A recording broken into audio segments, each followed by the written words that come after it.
Let's now bring in member of the Committee on Health, Education, Labor, and Pensions, Republican Senator Dr. Bill Cassidy of Louisiana. Thank you very much for being on this morning. I guess I'll start off by saying, are your constituents concerned about losing their health care?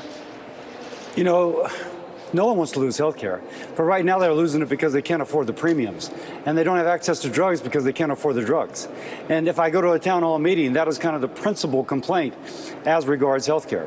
So we need to make health insurance more affordable and accessible, and we also have to make health care more affordable and accessible. That's what I hear. So, Senator, the question is, what happens next if Donald Trump gets what he wants and the Affordable Care Act, Obamacare, is done away with?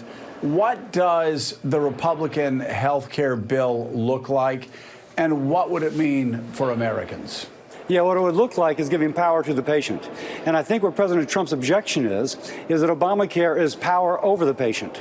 But if you give power to the patient, that's when you by empowering the patient, that's when you begin to lower health care costs. What do I mean by that? And this should be bipartisan, by the way, because Obamacare clearly was partisan. If we make it bipartisan, I think it's more likely to work, to stick. So, for example, price transparency. Wouldn't it be great if you knew the price of something before you go in, as opposed to getting a surprise medical bill 6 weeks later? That's power to the patient. Drug cost. Wouldn't it be great, these special deals that were struck under Obamacare, which you can read about on the internet, a Huffington Post, for example, if those were altered so that record profits weren't accruing to pharma when patients couldn't afford their insulin, but rather patients could afford their insulin. That's, I think, what President Trump... Right. What about universal health care? The president promised during the campaign universal health care. Would this plan actually cause more people to be uninsured? Well, first, what we can say about the cost of uninsurance now, the uninsured rate now, is it's primarily related to the cost of health insurance. The degree that you lower the cost of health insurance is the degree to which people can afford, number one. Number two, the bill I introduced with Susan Collins, the Cassidy-Collins plan, would have allowed states to do something called automatic enrollment. If you are eligible, you can refuse, but you would otherwise be enrolled in an insurance plan. Now, auto-enrollment actually would take care of the problem of those who are not insured by allowing a state to auto-enroll. So if you're asking me to write the plan, I'd probably put the option for states to do that with safeguards and measurements, if you will, to make sure there's no abuse. Rick Tyler's with us and has a question. Rick. Senator Dr. Sir, good morning. Good morning.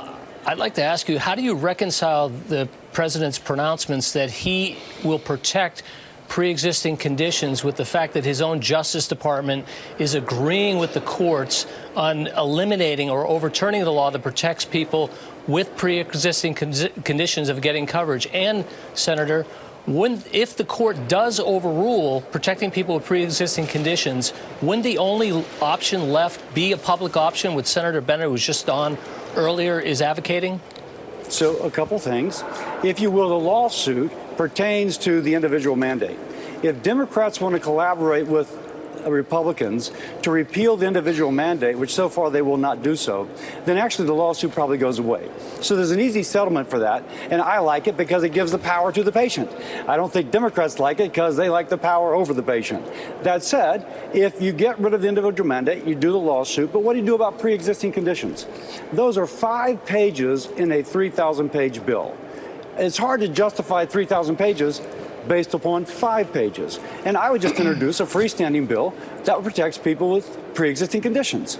I'm a doc. I worked in a charity hospital system in Louisiana for 25 years. They should be protected. We all have pre-existing conditions.